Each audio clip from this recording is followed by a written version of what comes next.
ప్రభువైన యేసుక్రీస్తు పరిశుద్ధ నామములో మీ అందరికీ ఉదయకాల శుభములు, వందనములు. చాలా సంతోషం, అందరు క్షేమంగా ఉన్నారా? మరి దేవుడు ఆయన కనికరం కలిగినటువంటి దేవుడు, కృప కలిగినటువంటి దేవుడు. అందుచేత మనల్ని సజీవ సంఖ్యలో లెక్కించుకొని మరలా మరి యొక్క నూతన దినంలో ప్రభువుని స్తుతించడానికి, ఆయన కనపరచడానికి దేవుడు అనుగ్రహించినటువంటి ఈ యొక్క దినాన్ని బట్టి ఆయనకు స్తుతి మహిమలు కలుగునుగాక. మరి ఈరోజు మీరు ఎదురు చూస్తున్నటువంటి విధంగా దేవుని యొక్క వాక్యంలో నుండి మరి ఆయన యొక్క వాగ్దానపు మాటలు, కీర్తనల గ్రంథం 33వ అధ్యాయం 1వ వచనం చదువుకుందాం. నీతిమంతులారా యెహోవాను బట్టి ఆనందగానము చేయుడి, స్తుతి చేయుట యథార్థవంతులకు శోభస్కరము. దేవుడు నీతిమంతులారా అని పిలుచున్నాడు. మరి ఎవరు నీతిమంతులు అని అంటే ప్రభు ఒక్కడే నీతిమంతుడు. ఆయన తప్ప ఎవరు నీతిమంతులు కాదు. ఎందుకంటే దేవుని యొక్క వాక్యంలో సెలవిచ్చినట్టు నీతిమంతుడు లేడు, ఒక్కడను లేడు అని వ్రాయబడి ఉంది. మరి మనమందరం కూడా ఏకముగా త్రోవ తప్పిపోయిన వారం, నీతిమంతులము కాదు. అయినప్పటికీ మరి ప్రభు ఆయన తన సిలువలో చిందించిన తన పరిశుద్ధమైన రక్తములో ఎవరైతే దేవా నేను పాపిని అని క్షమించమని హృదయంలో విశ్వసించి నోటితో ఒప్పుకుంటారో అట్టి వారిని నేను రక్షిస్తానని దేవుడు తెలియజేసి ఉంటున్నాడు. ఈ రోజున అట్టి విశ్వాసము ద్వారానే మనమందరం కూడా నీతిమంతులముగా తీర్చబడ్డాం. అందుచేత ప్రభువు నీతిమంతులారా అని మనల్ని పిలుస్తున్నాడు. ఎంత గొప్ప ధన్యత! నిజంగా మనల్ని నీతిమంతులు అని ఎవరు పిలుస్తారండి? ప్రభు ఒక్కడే మనల్ని అలా పిలుస్తాడు. అంత మంచి దేవుడు ఆయన. కనుక నీతిమంతులైన దేవుని పిల్లలమైన మనమందరం కూడా నీతిమంతులమే. మరి మనము కూడా నీతిమంతులమై ఆయన వలె జీవించాలని దేవుని యొక్క ఇష్టం. అందుచేతనే మీరు మరి నన్ను గురించి గానం చేయండి అంటున్నాడు. నీతిమంతులారా యెహోవాను గానం చేయండి, స్తుతి చేయండి, అది మీకు శోభస్కరం అంటున్నాడు. మరి యెహోవాను గానము చేయాలి. ఎంతమంది ఈ రోజున దేవుని గురించి పాటలు పాడగలుగుతున్నారు, స్తుతి చేయగలుగుతున్నారు? అంటే నాకు రాగం రాదు కదా అని నీవు అనుకుంటున్నావేమో. రాగం ఒక ముఖ్యం కాదు దేవునికి. నువ్వు హృదయపూర్వకంగా ఆయన్ను గురించి పాడుతున్నావా లేదా, ఆయన స్తుతిస్తున్నావా లేదా అనేది ముఖ్యం. పాటనే కాదు, నువ్వు నీ నోటి ద్వారా దేవుణ్ణి స్తుతి చేయాలి, ఆయన్ని గనపరచాలి. ఎందుకంటే మరి ప్రభువైన యేసుక్రీస్తు ఆయన ఈ సృష్టి అంతటిని కూడా తన నోటి మాటతో కలుగజేసిన గొప్ప దేవుడు ఆయన. ఆయన శక్తి కలిగిన దేవుడు, కృప కలిగిన దేవుడు, మన మీద దయ చూపుతున్నటువంటి దేవుడు, తన కృపచేతిని మనల్ని రక్షించినటువంటి దేవుడు.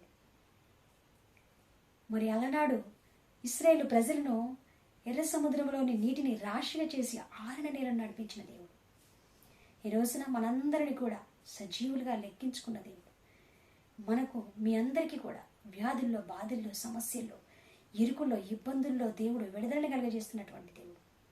ఇన్ని గొప్ప మేళ్ళను చేయించిన దేవుణ్ణి స్తుతించవా? తప్పకుండా ఆయన స్తుతి గానం చేయాలి. మీరందరూ కూడా దేవుని స్తుతించండి, గానం చేయండి.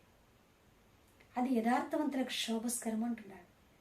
అందము మనము పై రూపం కొరకే, ఈ భౌతికమైన అందం కొరకు మంచి వెలగల వస్త్రాలు, విలువైన మరి ఆభరణాలు ధరించి మనల్ని మనం అలంకరించుకుంటాము. కానీ అందం ఎంతోసేపు నిలవదు.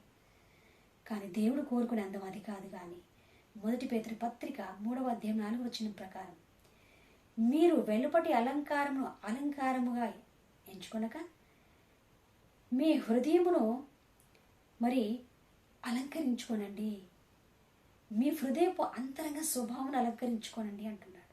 అది దేవునికి మరి ఆయనకి ఇష్టం, ఆయన కోరేటువంటి అందం అదే అంటున్నాడు. ఈ రోజున మీ హృదయాన్ని ఎంతమంది అలంకరించుకుంటున్నారు? అనగా మీ హృదయంలో దేవునికి ఇష్టమైనటువంటి చెడు కార్యాలు ఉండకూడదు అని దేవుని యొక్క ఉద్దేశం అన్నమాట. తన రక్తముతో మన హృదయాన్ని శుద్ధీకరించుకోవాలి. మరి ఆయన వల్ల జీవించాలి, మంచి గుణలక్షణాలను కలిగి ఉండాలి. యథార్థమైన హృదయం, విశ్వాస జీవితం, నీతిమంతమైన జీవితం కలిగి చెడు కార్యాలను అసహించుకుంటూ మరి దేవుని యొక్క కార్యాలను చేయడానికి మనము ముందుకు నడవాలి. అదే హృదయపు అంతరంగ స్వభావం. హృదయపు అంతరంగ స్వభావం మనకు అలంకారం ఉంచుకోకపోతే మరి మనం హృదయంలో నుండి చెడు బయటకు వస్తుంది. మనము దేవునికి ఇష్టంగా జీవించలేకపోతాం. అప్పుడు మన వ్యక్తిగత జీవితం, మన కుటుంబ జీవితం, సమాజంలో మన జీవితం ఎంతో దుర్భరంగా ఉంటుంది. కనుక హృదయాన్ని అలంకరించుకోండి. దేవుణ్ణి స్తుతి గానము చేయండి. ఆయన గొప్పతనాన్ని బట్టి, ఆయన గొప్ప కార్యాలను బట్టి, ఆయన ఇచ్చిన రక్షణ కార్యాన్ని బట్టి ఆయన స్తుతించండి. అది ఎంతో మరి శోభస్కరం, యథార్థవంతులకు శోభస్కరం. అలనాడు దేవుని యొక్క భక్తులు అబ్రహాము ఆదికాండం 15వ అధ్యాయం 6వ వచనంలో మనం గమనించినట్టయితే మరి అబ్రహాము యెహోవాను నమ్మెను, అది అతనికి నీతిగా ఎంచబడెను. అలాగే హెబ్రీ పత్రిక 11వ అధ్యాయం మొత్తం చదివినట్లయితే అనేక మంది విశ్వాస వీరులు విశ్వాసము చేత గొప్ప కార్యాలు జరిగించారు. నోవహు భక్తుడైతే మరి హెబ్రీ 11:7 ప్రకారం ఆయన నీతిమంతుడిగా ఎంచబడ్డాడు. చూడండి, విశ్వాసము చేతని వారందరూ కూడా నీతిమంతులుగా తీర్చబడ్డారు. ఈ రోజున నేను నీతిమంతుని కాదు, నేను నీతిమంతురాలిని కాదు, మరి నేను ప్రభు కొరకు జీవించలేను, నా వల్ల కాదు, నేను చేయలేను, ఆయన కొరకు నేను బ్రతకలేను, నేను మరి పాపంలోనే ఇంకా జీవిస్తుంటున్నాను, పైకి లేవలేకపోతున్నాను, నన్ను దేవుడు క్షమించడు అని నువ్వు ఒకవేళ బాధపడుతున్నావా, దుఃఖంలో మునిగి ఉన్నావా? అయితే ఈ దినమందే దేవుడు నీతో మాట్లాడుతుంటున్నాడు. ఆయన విశ్వాసం ఉంచినీడని నువ్వు ఎటువంటి పాపమైనా సరే దేవుడు నిన్ను క్షమించి నీతిమంతురాలుగా చేసుకోవడానికి ఆయన సిద్ధంగా ఉన్నాడు. నీవు నీ హృదయం ఇస్తావా? విశ్వసిస్తావా? విశ్వసించు. అది ఎంతో నీకు మరి మేలుకరము, ఎంతో ధన్యత.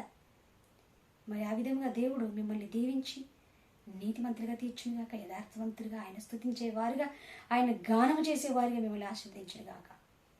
తమ్ములతోనూ సితారాతోనూ తంతి వాద్యములతోనూ యెహోవాను స్తుతించండి అని దేవుని వాక్యంలో ఉంది. మీరందరూ కూడా ప్రభువుని ఆ రీతిగా గానము చేయండి, స్తుతి చేయండి. అది ఎంతో మరి నీతిమంతులకు, యథార్థవంతులకు అందము, శోభస్కరం అని దేవుడు సెలవిచ్చిన రీతిగా మీ జీవితాల్లో మరి జరుగును గాక. ప్రార్థన. ప్రేమగల మా ప్రియ తండ్రి, నీకు స్తోత్రములు. నీ ప్రియ బిడ్డలందరినీ దీవించండి. ఇగో నీ వాక్యం విన్న ప్రతి ఒక్కరిని మీరు మరి హెచ్చరించండి. మరి నీతిమంతులైనటువంటి బిడ్డలను బట్టి నీకు స్తోత్రం. నీ రక్తం చేత నీతిమంతులుగా తీర్చబడి నీ బిడ్డలను బట్టి నీకు వందనాలు. ఇంకా ఎవరైతే మరి నీ అందు విశ్వాసం లేదో వారికి విశ్వాసం దయచేయండి. మరి వీరికి ఉన్నటువంటి బాధలు, సమస్యలు, ఇరుకులు, ఇబ్బందులు తొలగించండి. అనారోగ్యాల నుంచి స్వస్థత ఇవ్వండి. మరి ప్రభువా, ఈ దినమంతా నీ వీరి రాకపోకలు తోడుగా ఉండండి. మరి ఎవరైతే నా ప్రభు అప్పుల సమస్యలతో ఉన్నారో వాటిని తీర్చేలా కృప చూపించండి. ఎవరికైతే వివాహాలు మరి కాలేదో వారికి సహాయం చేయండి, వివాహ సంబంధాలు కుదుర్చండి. ఎవరికైతే సంతానం లేదో సంతానం తెచ్చండి. ఎవరైతే అనాథలుగా దిక్కులేని వారిగా ఉంటున్నారో మీరే ఆదరించండి. వృద్ధులను ఆదరించండి. ప్రభువానికి స్తోత్రం. ఈరోజు జన్మదిన వివాహదినం జరుపుకుంటున్న వారికి మీరు ఈ సంవత్సరం అంతా నీ దేవుని దయచేయమని, మీరు ఉద్యోగాల్లో, వ్యాపారాల్లో మీరు జయము దయచేయమని, చదువుకుంటున్న వారికి చదువులో జ్ఞానం దయచేయమని, మరి ఉద్యోగం కోసం ఎగ్జామ్స్ రాసిన వారికి సక్సెస్ను దయచేయమని, దినమంతా నీ తోడు, నీ కాపుదల దయచేయమని యేసు నామములో ప్రార్థిస్తున్నాము తండ్రి. ఆమేన్.